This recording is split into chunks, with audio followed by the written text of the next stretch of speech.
Capítulo 9. Cuevas. A principios de 1964, después de 2 inspiradores años sirviendo a Ajaan Kao, reanudé mis andanzas por las tierras salvajes del noreste. Tenía mi corazón puesto en presentar mis respetos a otros aclamados discípulos de Ajaan Mun que residían en la zona. Ajaans como Ajaan Tate de Sarams, Ajaan Fanakaro, Ajaan Kamdi Pabaso y Ajaan Aun Ñanasiri. Así, me embarqué en una larga peregrinación para rendir homenaje a estos grandes maestros de meditación en los monasterios del bosque donde vivían. Durante 2 años deambulé por etapas a través del paisaje del noreste, azotado por el viento y escasamente poblado, acampando bajo la sombra de los árboles y recibiendo comida de los pobres cultivadores de arroz que vivían a lo largo de mi ruta. Cuando, en diciembre de 1965, empezaron a soplar vientos helados procedentes del norte, comencé a caminar hacia el sur, en busca del clima más cálido de las llanuras centrales. Pensaba volver a casa, a Chantaburi. Me habían llegado noticias de que los problemas intestinales crónicos de mi madre habían empeorado progresivamente durante mi ausencia, y quería contribuir a su recuperación. A mi regreso, retomé mi antiguo cargo de abad del monasterio de Khao Kaeu. Esta vez estaba decidido a traer a mi madre al monasterio para que pudiera pasar conmigo el periodo de retiro de la estación de lluvias. Cuando noté que su estado parecía haber mejorado un poco, aproveché la oportunidad para abordar el tema con ella. Fui a su casa a ofrecerle la invitación. Cuando se mostró escéptica, le rogué que se uniera a mí en el monasterio para hacer méritos y meditar durante 3 meses. Insistió en que estaba demasiado enferma para pasar 3 meses fuera de casa. Intenté negociar con ella, sugiriéndole primero una estancia de 2 meses y luego de 1 mes. Pero al final aceptó quedarse en el monasterio solo 10 días. Desde el primer día sentí que mi madre estaba molesta conmigo. Se resistía a que la ayudara a integrarse en la rutina monástica. Parecía que quería independizarse del estilo de vida que yo había elegido. Y pensaba que tenía buenas razones. Enseguida empezó a criticar lo que consideraba mi forma de hablar y mi comportamiento groseros. Después de vivir solo y despreocupado en hábitats salvajes durante los últimos años, me sentía incómodo desempeñando de nuevo el papel de abad y actuando con el decoro habitual que se espera de un monje de mi antigüedad. Este mono salvaje que se había columpiado de rama en rama por la selva, sin obedecer a nadie y sin preocuparse de alabanzas o censuras, se enfrentaba ahora a las normas de la sociedad civilizada.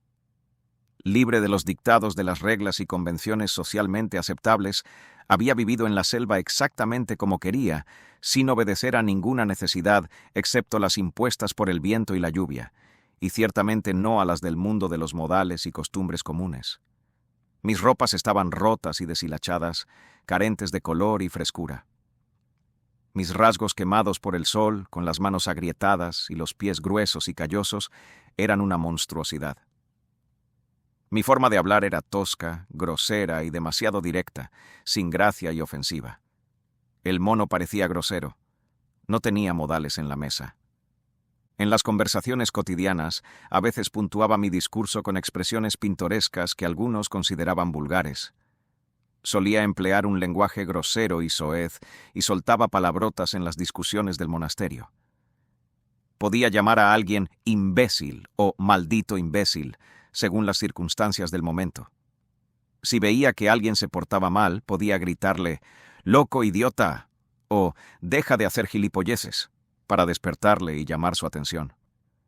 Otros improperios que soltaba eran quizá demasiado vulgares para mencionarlos aquí. Esas enérgicas respuestas fueron eficaces porque todos dejaban de hablar después de que yo hablara, y la gente prestaba atención. Sabían que el tema era importante para mí y que iba en serio, y sus reacciones lo reflejaban. Creo que hay que ser educado y alentador cuando las circunstancias lo justifican. Pero a veces hablar vulgarmente proporciona un poco más de grasa en las ruedas. No es que mi madre pudiera haber entendido ese razonamiento. Mi madre pronto empezó a suplicarme que fuera más culto y educado al hablar.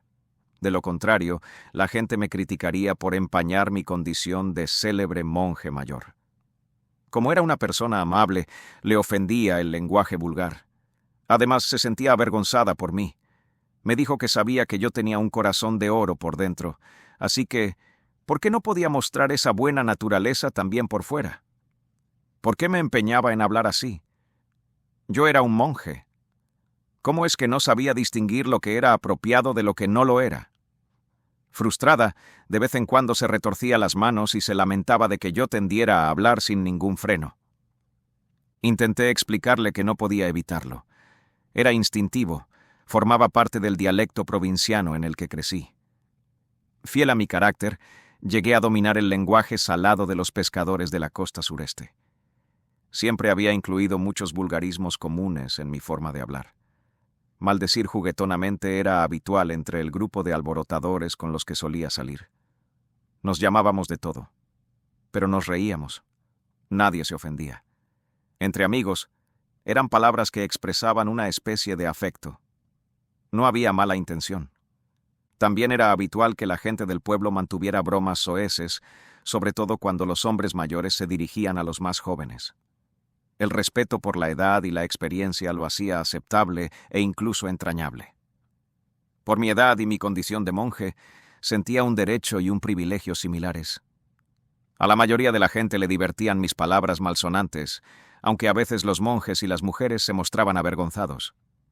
Mi madre había sido durante mucho tiempo un miembro honrado y respetado de la sociedad de Chantaburi. Ese estatus conllevaba un sentimiento de orgullo y dignidad que estaba decidida a mantener a pesar del maleducado comportamiento de su hijo. Me toleraba a regañadientes, como suelen hacer las madres con los hijos caprichosos. Aunque renegaba de mis modales, nunca me dio la espalda. Yo quería mucho a mi madre, y no pretendía causarle dolor, pero mis instintos naturales solían imponerse. No obstante, me esforzaba por mostrar gratitud a mi madre como forma de devolverle la vida de bondad que me había concedido. En los días de observancia lunar, un grupo de laicos, en su mayoría mujeres de los pueblos y ciudades de la región, se congregaba por la tarde en el pabellón del monasterio para escucharme dar una charla sobre el Dhamma. El tema de mi enseñanza del Dhamma nunca cambiaba en esas sesiones. Siempre hacía hincapié en la importancia de la contemplación del cuerpo, aunque solía empezar con las virtudes de la repetición del Budo. Budo es un ejercicio para liberar la mente del pensamiento discursivo, de modo que se vuelva clara, aguda y atenta. No es necesario entonar vocalmente la palabra ni preocuparse por intentar visualizar nada. El objetivo es eliminar las distracciones mentales. No es necesario evocar una actitud especial de devoción al Buda. Simplemente concéntrate en Bud Dea Cho Bud Cho en rápida sucesión. Cuanto más rápida sea la repetición, menos probable será que los pensamientos encuentren un hueco para colarse.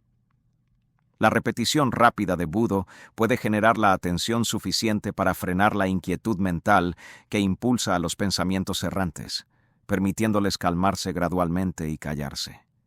Una vez que la mente esté lo suficientemente calmada y tranquila, evoca una imagen mental del cuerpo físico y empieza a diseccionar meticulosamente esa imagen pieza a pieza, capa a capa. Despedazar el cuerpo es la forma más eficaz de investigarlo. Lo sé por experiencia propia. Siempre enseño este tipo de contemplación del cuerpo porque he visto lo bien que funciona. Les dije que empezaran por desmembrar el cuerpo humano de la cabeza a los pies. Primero me fijé en la cabeza y repasé sus distintas partes. Les pedí que visualizaran el ojo derecho y lo sacaran de su órbita, que hicieran lo mismo con el ojo izquierdo y que colocaran ambos en el suelo del pabellón. Imagina que arrancas los orificios nasales derecho e izquierdo y los tiras al suelo. Arráncale las orejas, las mejillas y los labios y luego sácale todos los dientes. Tira todo eso al suelo con el resto. Pasa a las manos y los pies y utiliza la imagen mental de un cuchillo afilado para cortar los dedos de las manos y los pies, un dígito cada vez, y añádelos al montón de sangre que tienes delante. Utilizando el mismo cuchillo imaginario en el abdomen, despega la piel y corta a través de las bandas musculares para exponer los órganos internos. El corazón, el hígado, los riñones y los intestinos, por ejemplo. Sácalos de uno en uno con el ojo de la mente y luego examínalos en busca de perspectiva, mientras los cortas en pequeños trozos con la hoja afilada. Ahora esparce los trozos por el suelo y pregúntate: ¿en qué parte de este asqueroso desorden me encuentro? ¿En qué parte me siento como en casa? ¿Por qué llevo siempre conmigo esta maldita carga? Esta es la esencia de la charla sobre el Dhamma que siempre daba en los días de observancia lunar. Rara vez me desviaba de ese tema básico. El uso frecuente de este tema hizo que mi viejo amigo Ajahn Fuang se enfrentara a mí un día durante una visita al monasterio. Me acusó de enseñar un solo tipo de meditación, independientemente de quién estuviera entre el público. Siempre consistía en trocear partes del cuerpo y esparcirlas por el suelo. No me extraña que nadie quisiera escuchar mis charlas sobre el Dhamma. Solo había un estilo, un tipo de charla año tras año. ¿Por qué no podía moderarme un poco? La mayoría de la gente solo quería oír algo que les hiciera relajarse y sentirse felices antes de volver a su vida familiar. A las mujeres les repugnaba especialmente oír hablar de partes sucias del cuerpo. Se les revolvía el estómago. ¿Por qué insistía siempre en enseñar a las mujeres la contemplación del cuerpo? Ajahn Fuang me recomendó que reservara este tipo de investigación intensiva del Dhamma para mi propia práctica. Le parecía inapropiado presentar tales prácticas al público en general. Sobre este tema, Ajahn Fuang y yo discrepamos. Pero no te dejes engañar.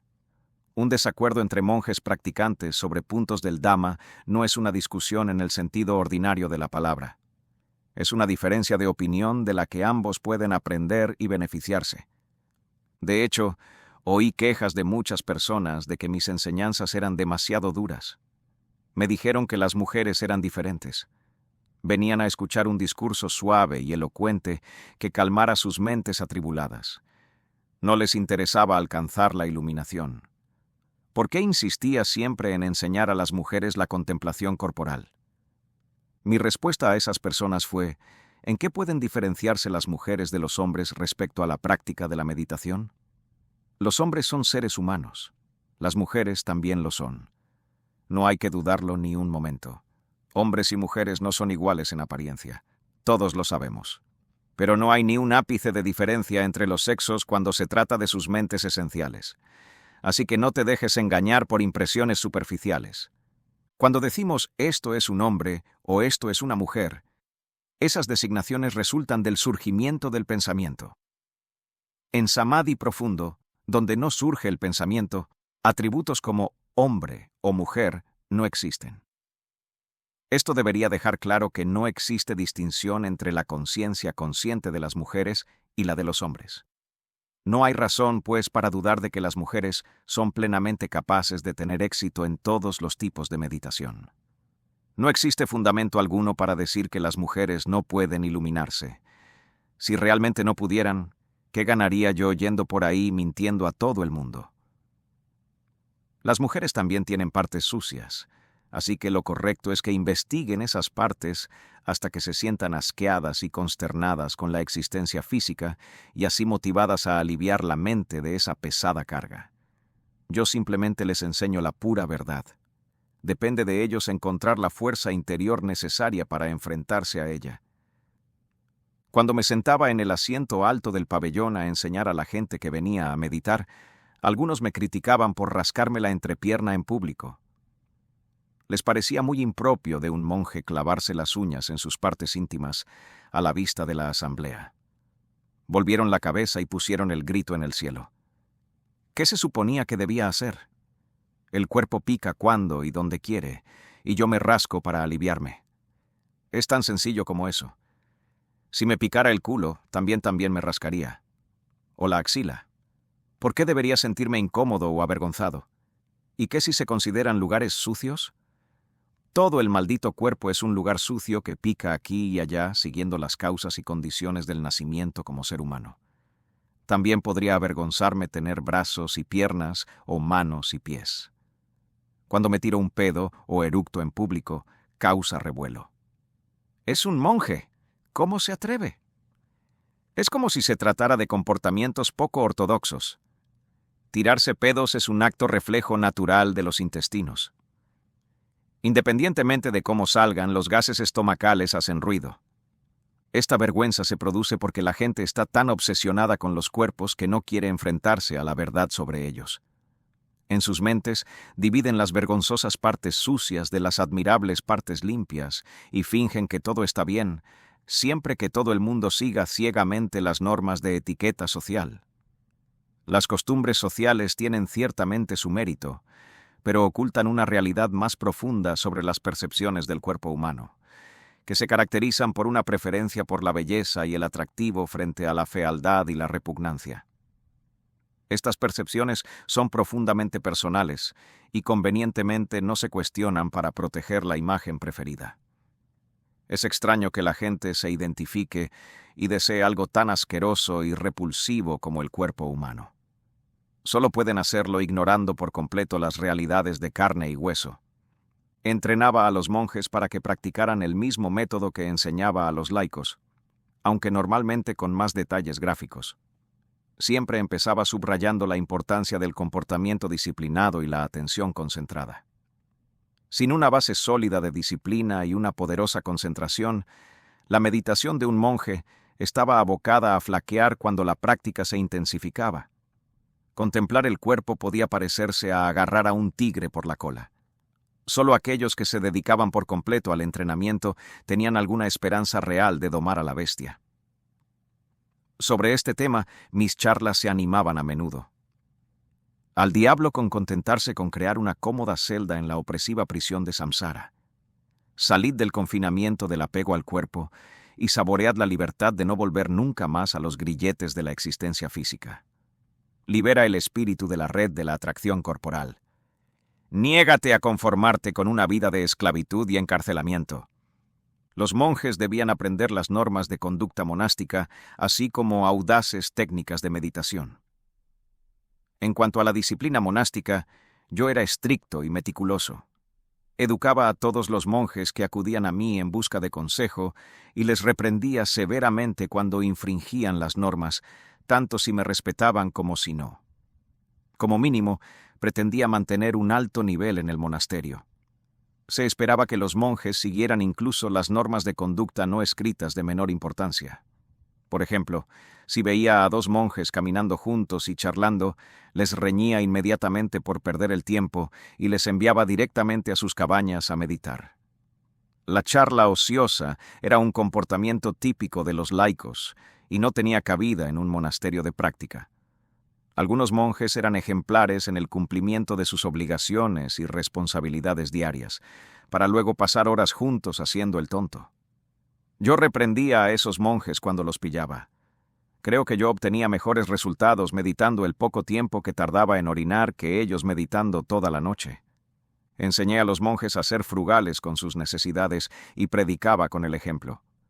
Los laicos trabajaban duro, sacrificando su tiempo y energía para proporcionar a los monjes los artículos de primera necesidad. Se esperaba que los monjes del bosque mantuvieran esos artículos en buen estado y, cuando fuera necesario, los repararan para prolongar su utilidad. Debían remendar los hábitos viejos que estuvieran rotos o desgastados, y no quedarse de brazos cruzados esperando a que los laicos les ofrecieran hábitos nuevos para sustituirlos. Arreglaban los agujeros de las bolsas, bandoleras y cinturones para que siguieran siendo funcionales. Los monjes que actuaban responsablemente con sus requisas se conformaban con poco. Sabían vivir en circunstancias humildes y se complacían en hacer uso de artículos de segunda mano o mantener la utilidad de los bien gastados. Los monjes Dhutanga se enorgullecen de remendar sus hábitos una y otra vez, hasta que la tela parece un mosaico de telas y puntadas. Insistí en que mis monjes aprendieran a coser hábilmente sus hábitos a mano, utilizando las agujas y el hilo incluidos en sus requisitos básicos. Coser a mano era una habilidad muy útil para los monjes Dhutanga, porque les permitía remendar fácilmente los artículos de tela cuando deambulaban y acampaban en el desierto. No quería que los monjes dependieran únicamente de las máquinas de coser del monasterio para confeccionar o reparar sus prendas. Había aprendido de Ajahn Mun lecciones sobre cómo rescatar telas viejas y otros objetos útiles que la gente tiraba cuando perdía interés en ellos. Por ejemplo, mientras caminaba por las carreteras rurales, de vez en cuando encontraba un pantalón viejo y desgastado o alguna otra prenda tirada a un lado de la carretera. Afortunadamente, recogía del suelo la prenda, que obviamente no tenía dueño, y la llevaba al monasterio, donde podía lavarla y convertirla en pequeñas prendas de tela, parches para los hábitos o simplemente trapos para los pies. Si veía clavos doblados en el suelo, los recogía, los enderezaba a martillazos y los guardaba para usarlos en el futuro. Un cubo de plástico roto podía cortarse en trozos, y, con un poco de innovación, darle forma de funda para cubrir la hoja de un machete o un hacha. Si veía una almohada o un cojín estropeado tirado en el desagüe frente a una casa del pueblo cuando iba de limosna, ordenaba a un monje subalterno que caminaba detrás de mí que lo recogiera y lo llevara consigo. El pobre monje se sentía avergonzado de llevar una almohada sucia y estropeada junto con su cuenco de limosna limpio. La gente debía de pensar que estaba loco. Cuando volvíamos al monasterio, hacía que el monje sacara el relleno del cojín y lo extendiera al sol para que se secara.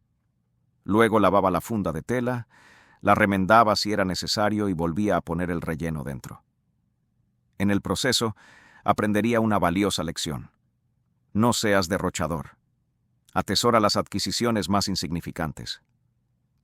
Este es el secreto para estar contento en cualquier situación, tanto si uno tiene mucho como si apenas tiene lo suficiente. Los bellos requisitos en sí mismos no son una verdadera fuente de satisfacción y pueden convertirse fácilmente en una fuente de descontento para un corazón que carece de los principios del Dhamma para sostenerlo. Sin el apoyo del Dhamma y abandonado a sus propios deseos, el corazón será incapaz de experimentar la felicidad genuina, incluso con una montaña de posesiones valiosas a su disposición. Independientemente de si un monje viste hábitos remendados con harapos o hábitos flamantes, debe estar satisfecho con lo que tiene y confiar en el poder de las virtudes que ha desarrollado para proveer el futuro.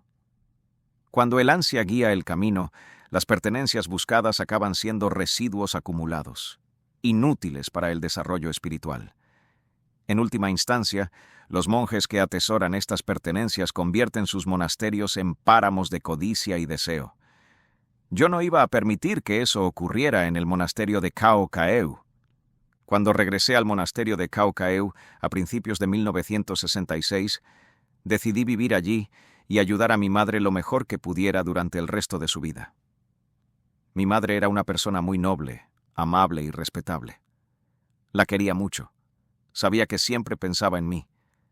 Ella había querido que yo formara parte activa de la familia y confiaba en que dedicaría méritos para su bienestar después de que ella falleciera. Murió el 17 de marzo de 1974, cuando tenía 93 años. Todavía la echo de menos. Su cremación tuvo lugar varios días después de su muerte. Se construyó una pira funeraria al aire libre en una zona llana frente al pabellón principal del monasterio de Khao Kaeu. Invité a varios discípulos muy respetados de Ajahn Mun para que ayudaran en los preparativos del funeral y dieran charlas sobre el Dhamma a la multitud de simpatizantes que asistieron a la ceremonia. Tras recoger las cenizas de mi madre en el lugar de la cremación y distribuirlas debidamente entre los miembros de la familia, cumplí con mis responsabilidades filiales. Entonces quedé libre de obligaciones y pude volver a vagar libremente. Tras abandonar el monasterio de Khao Kaeu, caminé hacia el norte por las llanuras centrales del país hasta llegar a la cordillera de Khao Yai, que separa las regiones central y nororiental de Tailandia. Vagué Dutanga solo por el bosque de Dong Phaya Yen durante unos meses antes de dirigirme al sur, a Bangkok. Allí me alojé en el monasterio de Asokarama, construido por mi mentor, Ajahn Lee, en el pantanoso distrito del estuario del río Chao Phraya, a las afueras de la ciudad. Era un lugar tranquilo y aislado, cerca de donde el río Chao Phraya desemboca en el Golfo de Tailandia.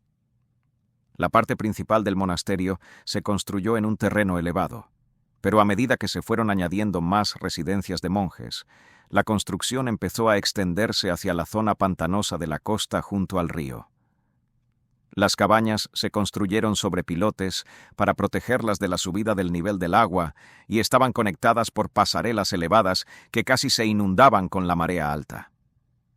Los monjes que vivían en el monasterio de Asokarama eran más urbanitas y estudiosos que aquellos a los que yo había estado acostumbrado a enseñar. Muchos de los monjes más antiguos eran eruditos Pali, que mostraban poco interés por la práctica de la meditación, y sus alumnos tendían a seguir su ejemplo. Sin dejarme intimidar por su aparente indiferencia, reuní a mi alrededor a un grupo de monjes jóvenes y les instruí en los fundamentos de la meditación. Todavía tenían que dedicar el día a sus estudios académicos, pero por la tarde los reunía para debatir sobre el Dhamma y meditar. Finalmente, el abad del principal monasterio de Dhammayut de Bangkok, Somdet Ñanasambhara, al que yo había visitado de vez en cuando, me hizo una propuesta. Durante mucho tiempo había sido un entusiasta defensor de la tradición monástica del bosque. Apreciaba su énfasis en poner en práctica las enseñanzas de Buda en entornos apartados. Creía que los monjes que se ordenaban en los monasterios de Bangkok estarían mejor servidos si tuvieran la opción de elegir un estilo de vida centrado en la meditación como alternativa a otro centrado principalmente en los estudios académicos. Junto con los monjes mayores del monasterio de Asokarama, discutimos la posibilidad de establecer un centro de retiro monástico en la región costera al sureste de Bangkok, donde los monjes de los monasterios urbanos que desearan practicar la meditación en serio pudieran fijar su residencia y formarse bajo la guía de un maestro experimentado. Conocedor de mi trayectoria por nuestras conversaciones anteriores, Somdet Ñanasambhara me propuso supervisar el proyecto y responsabilizarme del programa de formación. Cuando acepté participar, el grupo nombró un comité para buscar un terreno apropiado. Como resultado, 2 de los ricos mecenas de Somdet Ñanasambhara compraron y donaron generosamente 150 acres de terreno, situado junto a otros 1000 acres de tierras de labranza baldías, propiedad del rey tailandés. El naciente monasterio recibió el nombre de Ñanasambhara. En diciembre de 1976 me trasladé al monasterio de Ñanasambhara y fijé allí mi residencia junto con mis estudiantes monásticos del monasterio de Asokarama. Al principio solo disponíamos de unas cuantas chozas pequeñas, pero con la ayuda de los aldeanos locales nos pusimos manos a la obra para construir suficientes residencias sencillas para alojarnos a todos. Una vez terminada la construcción de un pabellón al aire libre y de todas las cabañas de los monjes, suspendí los trabajos de construcción y me concentré en instituir una rutina monástica diaria propicia para la meditación a tiempo completo, similar a la que había establecido Ajahn Mun. Si no hubiera instituido una rutina rigurosa desde el principio, habría sido difícil invertir la tendencia a tomarse las cosas con calma. Todos los monjes debían levantarse puntualmente a las 3 de la mañana, bajar de sus cabañas y empezar a hacer meditación caminando. Cada mañana, a esa hora, recorría el monasterio para asegurarme de que todos los monjes estaban despiertos y meditando. Cuando encontraba una cabaña a oscuras y un camino de meditación vacío, carraspeaba, al principio suavemente. Si no oía respuesta, tosía fuerte y escupía al suelo. Si el silencio continuaba, me quitaba una de las sandalias, la golpeaba contra la pared de la cabaña y gritaba algunas palabras para acompañar el ruido y despertar al monje dormido. Antes del amanecer, todos nos reuníamos en el pabellón para fregar y barrer el suelo y prepararnos para ir al pueblo a pedir limosna. Como el pueblo más cercano estaba lejos, empezamos a caminar temprano para llegar a él poco después de las primeras luces del alba. Nuestro destino era un pequeño mercado de tiendas de fideos y marisquerías, donde las ofrendas diarias de comida que recibíamos eran más que suficientes para nuestras necesidades. Tras una larga caminata de vuelta al monasterio, dispusimos la comida en nuestros cuencos y nos sentamos a comer. Hice hincapié en la moderación a la hora de comer. Para los monjes practicantes, menos es siempre mejor que más. Tras la comida se lavaron y secaron los cuencos al sol, se limpió de nuevo el pabellón y se colocó todo en su sitio. Los monjes se llevaron sus objetos personales a sus cabañas y empezaron a hacer meditación andando. Cuando nos mudamos al nuevo monasterio, Había muy pocos árboles que dieran sombra, por lo que los monjes se veían obligados a caminar de un lado a otro bajo el sol abrasador. El terreno había sido originalmente el lugar de una próspera plantación de mandioca, pero los campos llanos estaban ahora desprovistos de vegetación y surcados por años de arado. Esto suponía un reto importante para nuestros esfuerzos por construir un monasterio forestal. Con la ayuda de la mano de obra local, iniciamos un proyecto de recuperación forestal plantando cientos de árboles autóctonos, primero a intervalos regulares alrededor de los edificios monásticos y más tarde en toda la extensión de la propiedad. Para combatir la escasez crónica de agua, instauré una política de conservación del agua. Todas las aguas residuales, tanto las procedentes del lavado de cuencos y hábitos como los del baño, se recogían de tal forma que el exceso acababa regando la vegetación. No se desperdiciaba nada de agua. Incluso se recogía la orina y se vertía en la base de los jóvenes arbolitos. Como resultado de este esfuerzo, el bosque volvió a entrar en el monasterio, plantón a plantón.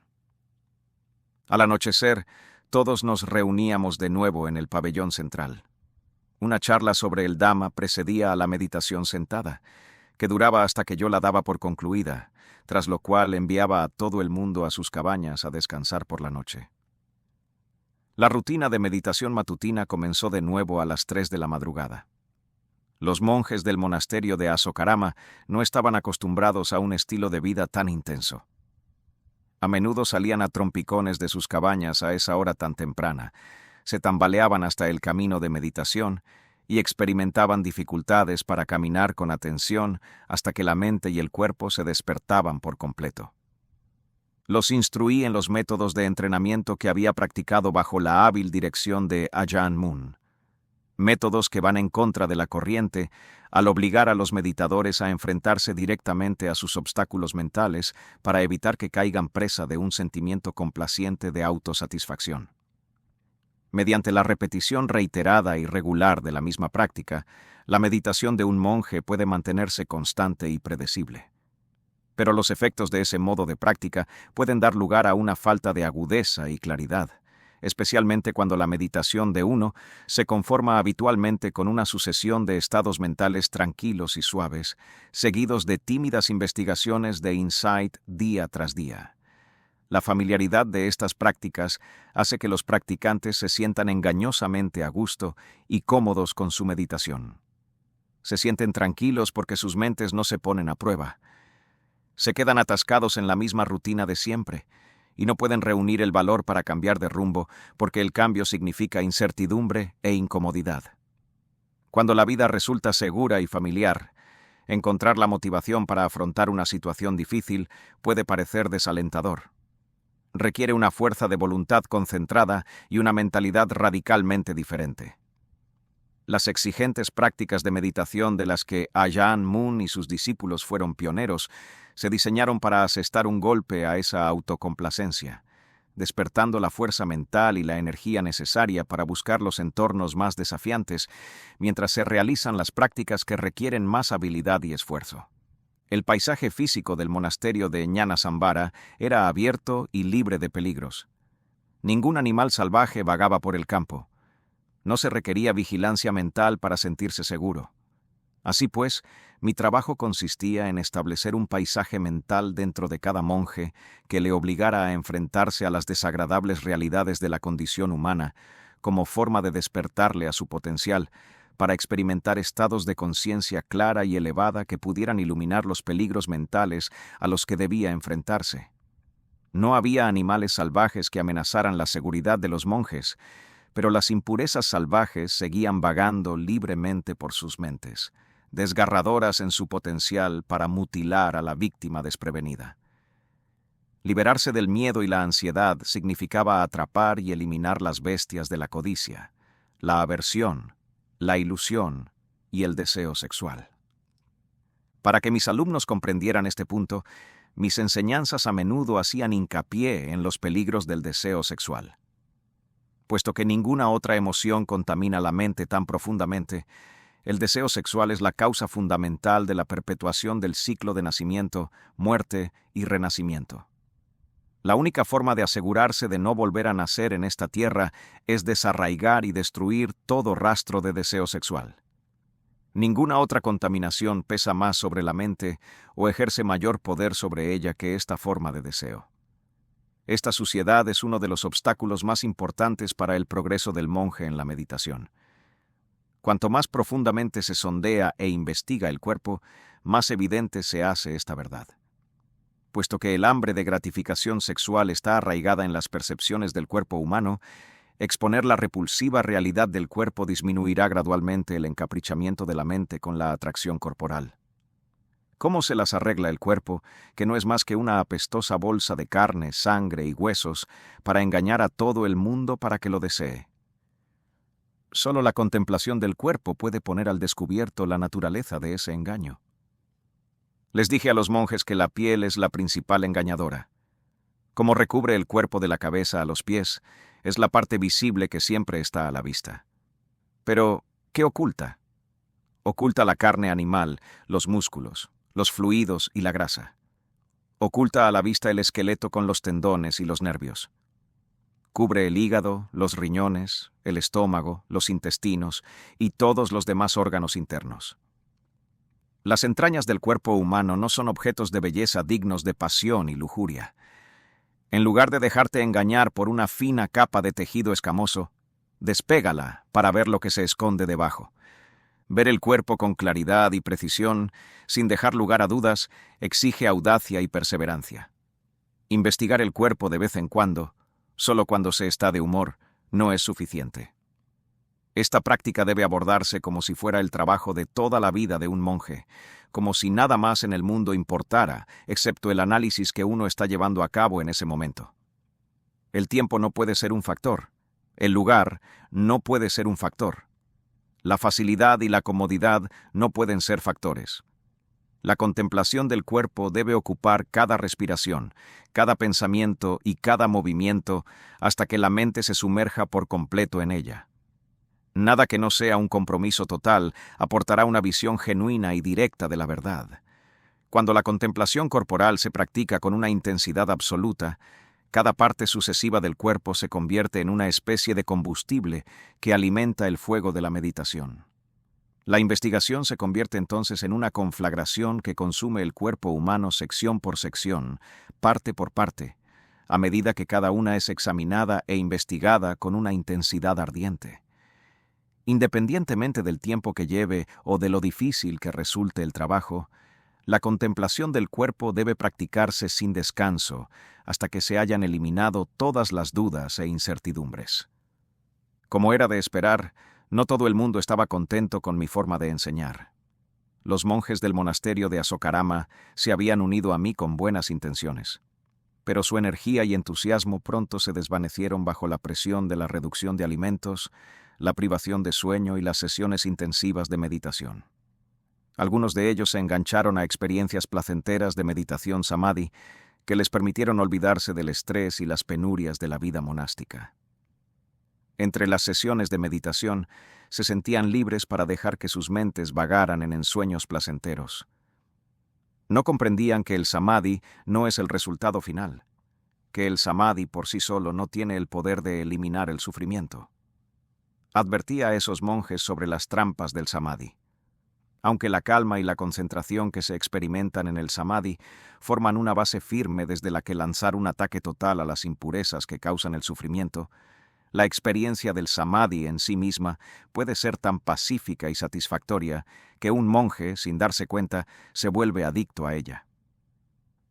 Pronto su meditación pierde su filo. Debido a que su atención no está afilada a la agudeza y su esfuerzo no es de todo corazón, permanece atrapado en un nivel superficial de samadhi de somnolencia. Cuando la agudeza mental y la precisión decaen, la meditación a menudo llega a un punto muerto. Probé todos los trucos que conocía para despertar a esos monjes perezosos de su letargo de samadhi. Les enseñé a utilizar la repetición de la palabra de meditación budo como si fuera una lima que se utiliza para formar y suavizar las superficies ásperas de la mente hasta que forman un borde afilado y concentrado capaz de cortar a través de la niebla de sus ensoñaciones. Esa concentración de mente única se envalentonaría entonces para poner a prueba su fuerza cuando su atención consciente se centrara en prácticas de introspección penetrante como la investigación del cuerpo. Combinar la concentración de mente fuerte con una variedad de prácticas de sabiduría evitaría que el samadhi perdiera su ventaja y agotara su fuerza. De hecho, la fuerza de concentración del samadhi se veía reforzada por la precisión mental necesaria para escudriñar el cuerpo humano hasta el último detalle. Al final, los poderes de la concentración y la sabiduría se combinaban a la perfección para abrir el camino del monje hacia la liberación de la esclavitud del deseo sexual. Mis esfuerzos por establecer el monasterio de Ñanasambara como centro de formación para monjes practicantes encontraron reacciones encontradas. Algunos monjes pusieron toda su energía en seguir mis instrucciones, y los resultados fueron alentadores. Otros monjes se esforzaron con igual ahínco, pero no lograron avances significativos porque los vientos en contra de sus viejos hábitos eran demasiado fuertes. Los monjes que se negaban a aceptar la estricta disciplina se quejaban a gritos y amenazaban con huir. Algunos se enfadaban tanto que se sonrojaban intentando ocultar su frustración con largas horas de meditación sentados. Otros monjes simplemente cabeceaban durante las sesiones de meditación, permaneciendo soñadoramente inconscientes. Todos aquellos monjes eran mis pupilos, y yo me tomaba en serio mi responsabilidad de enseñarles, tanto si mostraban entusiasmo como si no. Nos consideraba a todos descendientes del linaje del bosque de Ajahn Mun. Si fui duro con ellos, fue solo porque quería que experimentaran los frutos del camino de Buda hacia la libertad. Durante 2 años, me las arreglé para mantener la estricta rutina monástica típica de los monasterios forestales. Vigilaba el recinto todos los días. Me aseguraba de que todos los monjes estuvieran despiertos a su hora. Vigilaba sus idas y venidas durante el día y los guiaba en largas sesiones de meditación por la noche. En las ocasiones en que nos reuníamos para realizar tareas de mantenimiento u otros proyectos de trabajo manual, yo marcaba la pauta cogiendo personalmente una herramienta y poniéndome manos a la obra. Como ejemplo para los rezagados e inspiración para los diligentes, a menudo trabajaba tan duro que muy pocos de los monjes jóvenes podían seguirme el ritmo. La situación en la que algunos monjes luchaban constantemente con este estilo de vida monástico, mientras que otros persistían admirablemente en sus esfuerzos, no era inusual en un monasterio de práctica. Un grupo de jóvenes procedentes de distintos entornos, con caracteres y temperamentos diversos, capacidades mentales variables y tendencias virtuosas latentes acumuladas por su karma pasado, estaban destinados a adaptarse de forma diferente a un programa fijo e invariable de disciplina estricta y meditación intensiva. Sentí que tenía que crear un entorno favorable para la práctica e imponer un programa de meditación digno del más concienzudo y comprometido de mis estudiantes. No veía ninguna razón para comprometer estos principios, ni ninguna necesidad de sacrificar la intensidad solo para aplacar a los rezagados. Pero una rutina de práctica rigurosa requería amplias oportunidades de reclusión y soledad. Cualquier perturbación de la paz y la tranquilidad del monasterio era una distracción no deseada. Cuando me trasladé por primera vez al monasterio de Ñanasambara, el lugar estaba aislado y era relativamente desconocido. Una tranquila calma invadía toda la zona. Esa atmósfera apacible empezó a cambiar durante mi 3er año al frente del monasterio.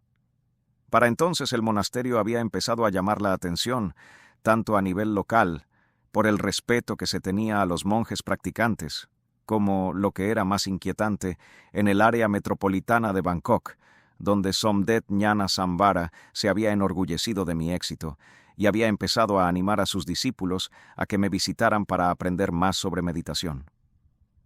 Por si fuera poco, debido a las estrechas conexiones del Somdet con miembros de la familia real, había planes en marcha para fusionar los 1000 acres de terreno baldío que poseía el rey tailandés con los 150 acres del interior del monasterio Ñanasambara, ampliando la propiedad y las responsabilidades resultantes enormemente. Estos problemas llegaron a su punto álgido cuando un monje de la jerarquía administrativa viajó desde Bangkok para hacer una visita con un séquito de seguidores laicos a su estela. La mayoría de sus seguidores eran damas de alto rango que ostentaban títulos reales o elevadas posiciones sociales. Muchos de los demás eran profesores, médicos u otros intelectuales. Sucedió que el monje mayor en cuestión tenía fama de realizar sesiones de espiritismo para los ricos. Esa tontería era la preocupación de la pandilla que le seguía. En lugar de acudir al monasterio para hacer méritos practicando la meditación, estos idiotas venían con el propósito declarado de aprovecharse de las habilidades psíquicas del monje para comunicarse con los espíritus de los muertos. Pretendían pasarse el tiempo dedicados a esta gilipollez, a pesar de que el monasterio era bien conocido como refugio de meditadores. Nunca he permitido que nadie, independientemente de su reputación o rango, pisotee los principios éticos que yo aprecio. Nadie tiene ese privilegio. Mi reacción a las sesiones fue rápida y decisiva. En cuanto vi al monje canalla reunido con su club de fans en el pabellón principal, entré y le increpé a la cara delante de todos. «Maldito canalla. Has irrumpido en mi monasterio sin invitación solo para pisotear las virtudes que juraste defender como monje. Deberías avergonzarte de tu innoble comportamiento». Sorprendidos por la intromisión en su reunión, tanto las damas refinadas como los intelectuales cultos se dispersaron en distintas direcciones mientras el rostro del sorprendido monje palidecía. Este viejo monje no tolerará conductas que violen las normas disciplinarias establecidas por el señor Buda y seguidas religiosamente por los monjes conscientes desde entonces. Este monasterio no es un cubo de basura para reglas desechadas y virtudes descartadas. Es un jardín para cultivar la bondad y el mérito. Usted ha agotado su bienvenida aquí. Espero que tú y tu grupo os vayáis antes de que acabe el día. Más tarde me enteré de que los miembros de la alta sociedad de Bangkok se enfadaron por mi grosera reacción ante la visita de un célebre monje y su séquito de distinguidos invitados. Tal es el precio que pagamos por defender los principios del Dhamma frente a la mala conducta mundana. Incidentes como el que acabo de describir acabaron por convencerme de que necesitaba encontrar un lugar propio donde no estuviera en deuda con ninguna autoridad que no fueran los principios del Dhamma y el Vinaya.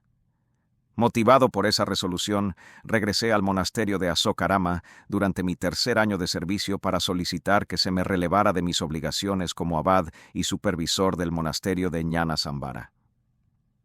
Tras conversaciones detalladas con las autoridades pertinentes de la Sangha, acordaron encontrar a otro monje experimentado dispuesto a sustituirme y continuar con el desarrollo de lo que se estaba convirtiendo en un centro monástico patrocinado por la realeza con grandes expectativas, un proyecto en el que yo no quería participar.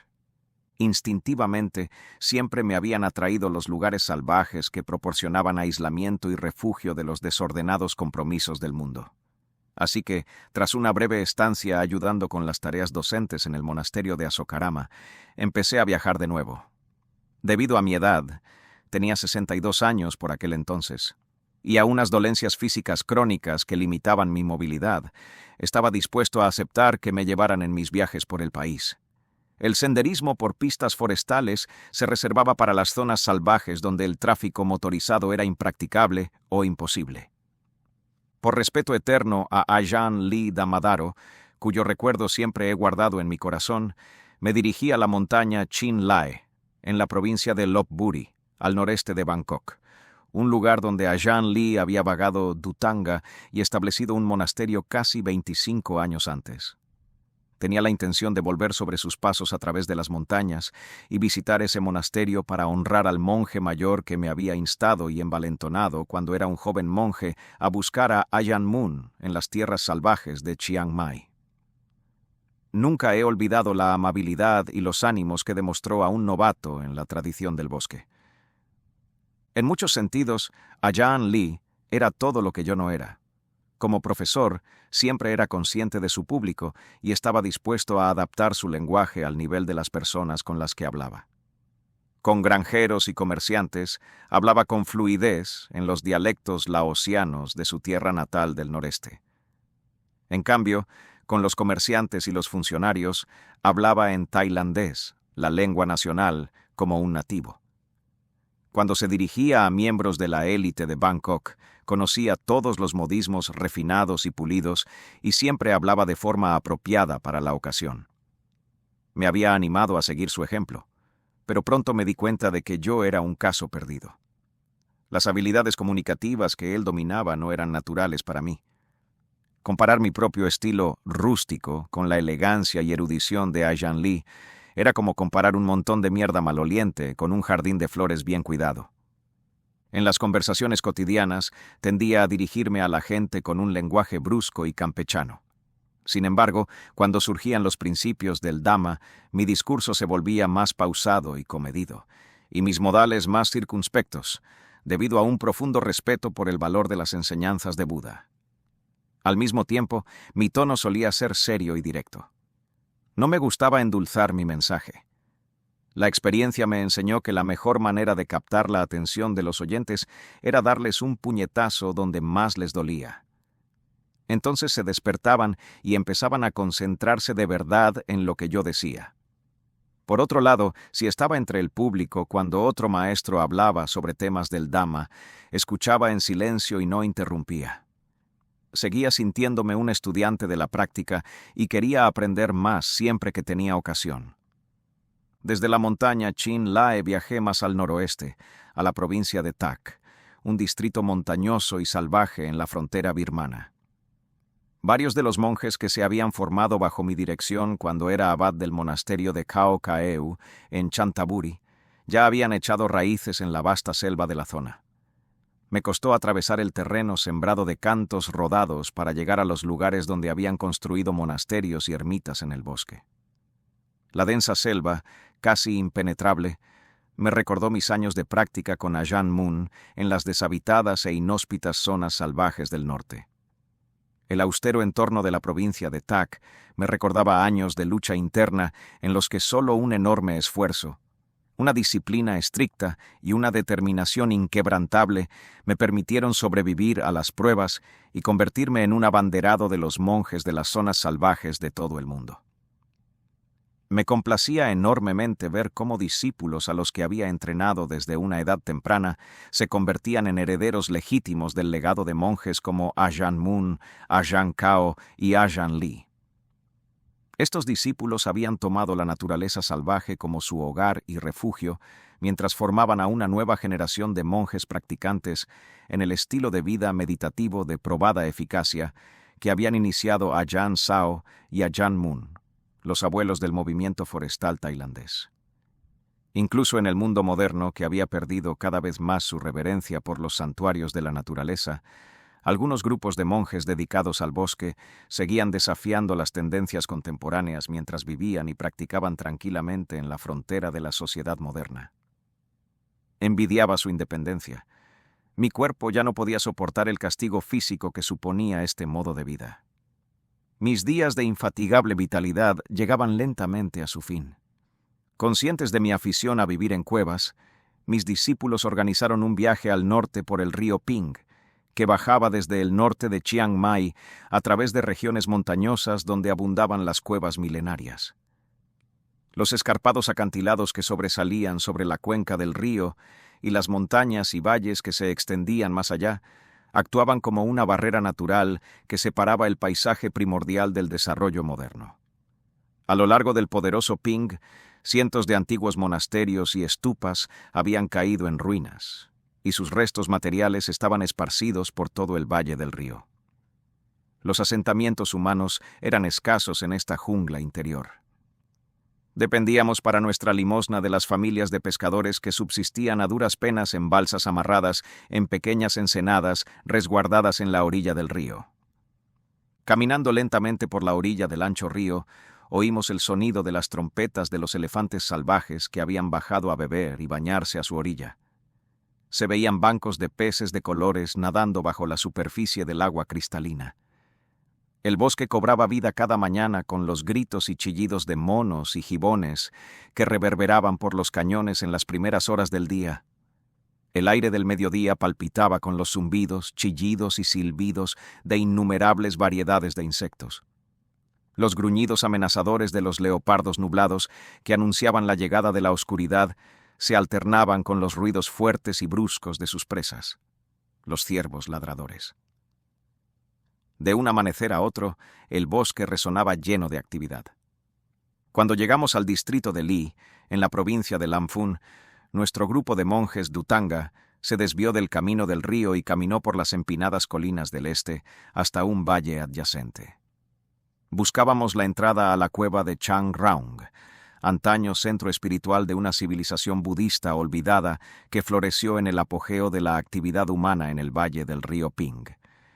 En el suelo de la gran caverna del interior de esa cueva, un antiguo gobernante había construido un pequeño pabellón sostenido por enormes maderos dorados de madera de teca. El suelo del pabellón estaba hecho de tablones de madera de teca dorada pulida por siglos de inclinación ante las numerosas estatuas de Buda de la cueva, situadas en nichos a lo largo de las paredes. El tejado, cubierto de tejas de madera de teca, se ajustaba perfectamente al techo arqueado de la cueva. Unas robustas espigas de madera clavadas en las juntas mantenían unida la estructura. En el suelo, junto al pabellón, había un adornado palanquín de madera utilizado antiguamente para transportar a los clientes distinguidos. Cada rincón de las paredes de la cueva albergaba una estatua de Buda, algunas grandes y otras pequeñas.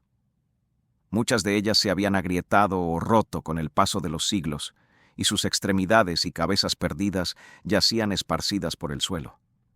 El efecto general de esta escena había inspirado asombro y admiración a generaciones de intrépidos peregrinos que habían atravesado el desierto para rendir reverencia.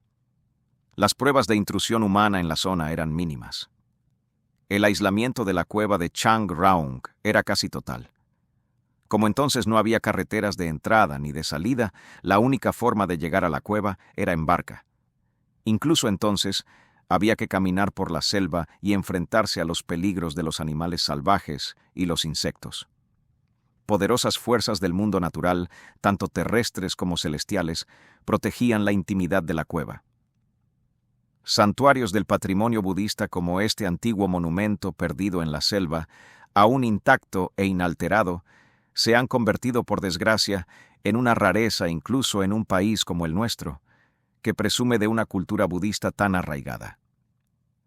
Vivir en las profundidades de la jungla de la cueva de Chang Raung hizo que mi mente reflexionara sobre los rápidos cambios que se habían producido en el mundo desde la muerte de Ajahn Mun.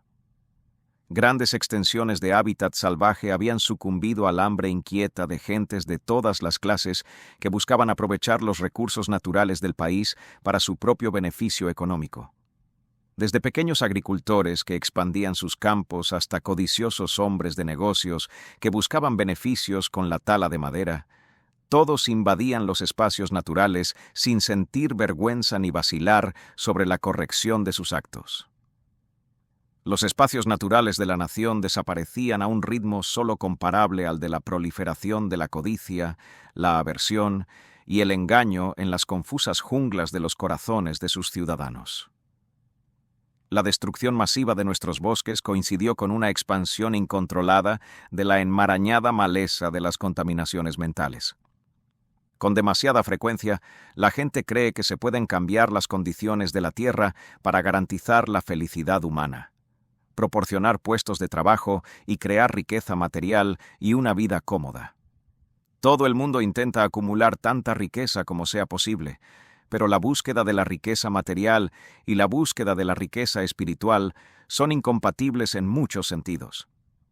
La riqueza material considera la tierra y sus recursos como mercancías para el consumo humano, y la recolección de esos recursos como un derecho humano. La riqueza espiritual considera los mismos recursos abundantes como un tesoro que hay que salvaguardar y un escenario natural para experiencias espirituales profundas. Dado que los monjes proceden inicialmente de la sociedad laica, esta visión materialista del mundo se ha infiltrado en las comunidades monásticas. El consiguiente cambio de actitudes ha sido espectacular. Mis primeros discípulos, que llegaron al monacato procedentes de familias campesinas, solo tenían estudios primarios o medios, pero estaban acostumbrados a trabajar largas y duras horas en los campos de arroz durante las temporadas de siembra y cosecha. Estos muchachos, que nunca rehuyeron las exigencias del trabajo físico, se esforzaban incansablemente en sus tareas. Sus pensamientos eran ingobernables, pero sus corazones tenían la fuerza para doblegarse y refrenar la inquietud de sus mentes. Aunque no habían recibido una educación superior, eran inteligentes en el sentido práctico.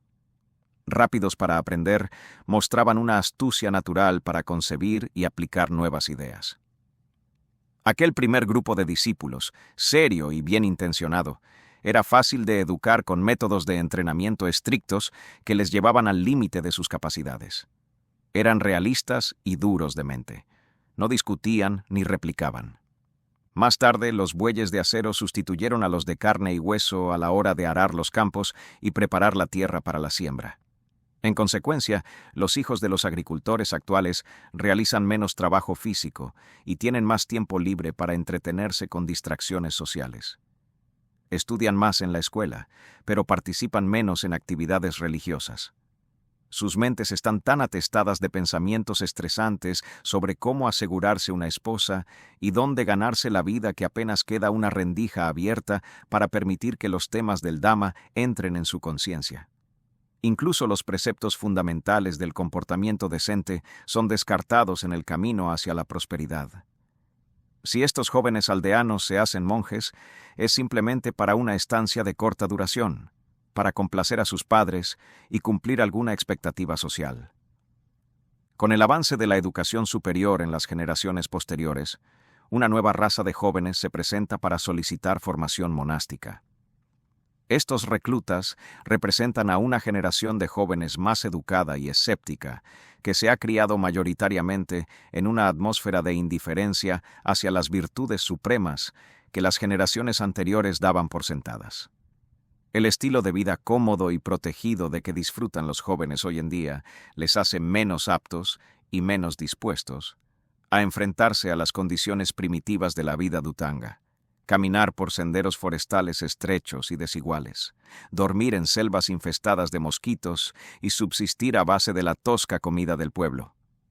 Reflexionando sobre el futuro, me di cuenta de que el resto de mi vida lo dedicaría a introducir las prácticas forestales tailandesas a monjes cuyas mentes estaban entrenadas en habilidades intelectuales, pero que carecían enormemente de habilidades básicas de supervivencia.